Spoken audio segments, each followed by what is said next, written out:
he wasn't trotting. And passage and piaffe is trotting. You've got to remember that. And what Robbie was doing was slowing down to do her movement. And of course, if you're going to ride a passage, you have to ride forward to make your passage. You don't slow down, lift, and you're in passage. You've got to develop the push from the back to the front quicker. And so I said, before you do passage, you go rise and trot, like you did, okay? And I wanted her to show, first of all, this quick passage, because I think Robbie was very much like, oh, it must be short, it must be short. And I said, well, first of all, let's try and get him trotting behind. So we did a quick passage. So with your hand very still on the snaffle, and now you were using your voice, so you just click at him, and we try and get this slightly quick passage. Quicker, quicker, quicker, quicker, quicker, and forward again. Very good. So it's a different passage. It's not a Grand Prix passage, it's a passage that makes the horse think, yes, I've got to push forward and I've got to trot in my hind legs. So the same thing again. So you're trotting at this speed and you go into passage from there. And so take your time, still hand so that he's happy to take the bit and touch him and click at him a little bit. Very good, pat him and forward again. So there you can see he's learning that he has to keep moving from his hind legs. It's not walking at the back, lifting his head up. Robbie's ended up sat in a banana. He was upside down. And then that's not correct passage, okay? The horse still has to be on the bit. And where this horse needs to improve is he doesn't need to have a rounder neck, he has to have more lift up in his back rather than dropping his back. So, on the long side here again, just keep developing this trot. This is good. You're getting there a lot quicker than yesterday, and I think that's to do with your feel, that you know what I'm expecting. Still hand, stiller, but keep it no slower than that. Is he on the bit? No, he's not on the bit. Alright, so there you need to, instead of just sitting like a fairy on a tree, you need to do something when it happens rather than just going on with the same feeling, right? Feel the bit. It might help you to have a little bit of flexion with him. Wait, not behind the bit. Still. And now let him get quick in it. Quick, quick, quick. Very good. Pat it. Good. Well done. So you can see what we're trying to achieve. Now, what this will do is this will help this horse. When he learns that, it will help him as she rides more and more forward that he remains in suspension rather than going like a little, a fast clock. He has to, just get bigger steps, bigger steps, bigger steps. So you will only slow this passage down when you feel that he is relaxed in the higher speed, okay? So once again, can you work a little bit towards passage? So keep a very still hand. She has to be a very good rider here herself. Pat him, good, and trot again. But can you see the difference in the high speed? It makes him actually get more expression through his body. Change the rein. And let's have a look at it on the left rein.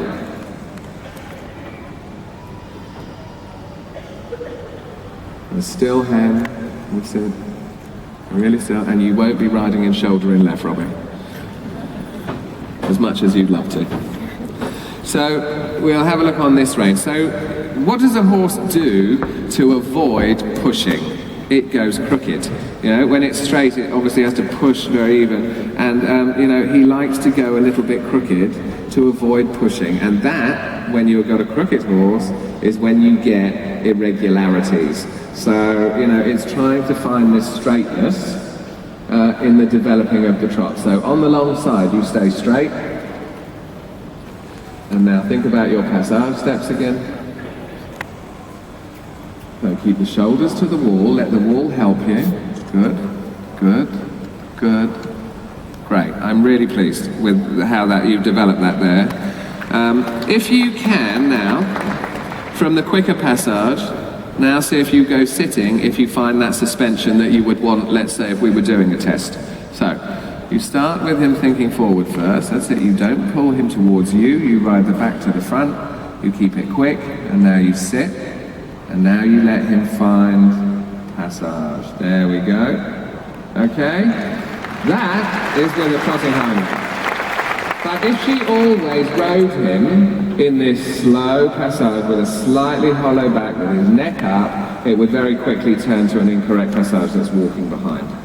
And, you know, he needs to learn, well, you know, he almost needs miles of it. You know, like a big open space and just let him find this lift that he's learning there. Now if you just stay sitting and a collected trot.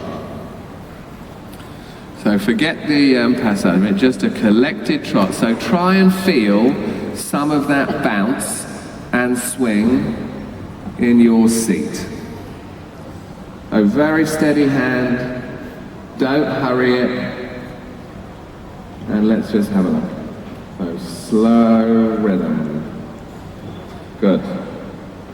All right, because even a horse that doesn't move, and they can look very normal, can't they? I mean, a dressage horse that hasn't learned to trot, let's say a bit of a thoroughbred type, not much neck, maybe not a beautiful head or something, you know, they can look very plain when they haven't learned it, and yet suddenly when they develop expression, they become beautiful, whatever they look like. They develop this expression and you suddenly look at these horses and they just look so balletic, really, almost.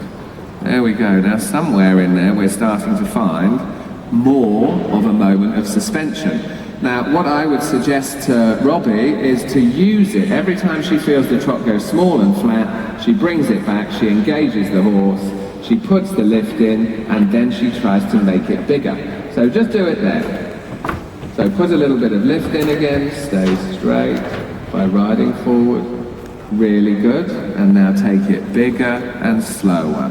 Bigger and slower. Well done. Well done. Do that again. So find your suspension, sit, ask him to push, and now take that with you. That's it. So you don't, what you often see riders doing is they do nothing, they ride, they put the suspension in, and then they do nothing and let the horse trot out again. You have to keep working on your way out. There's no good just like making a suspension and then leaving it and letting it drop on the forehand and going off. Now, yesterday, the other thing that was interesting, and this is obviously a Robbie thing, you know, when she went to do something, she always slows down. Not only did she do it for the passage, she did it for the half pass. You know, I said, let's do a half pass. We could see he had a great half pass, but it was at the, you know, it was at the speed of a snail. So let's go on the diagonal. This is an exercise for improving your half pass. We tried a little bit of like lengthened strides, medium trot towards X, and then we asked him to half pass to the corner. So he was already moving forward, a little bit medium steps, and now you go into the half pass.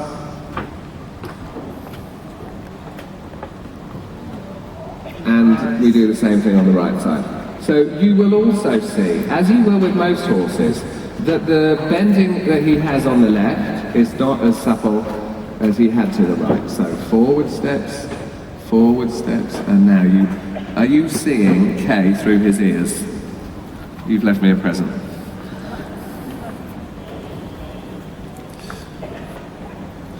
So the amount of bend, these half passes, I mean, bear in mind, Robbie is competing at Small Tour. So Small Tour is the Prix St George, the intermediate one. She wants to move up to Grand Prix, and this is going to be a very capable horse for the Grand Prix.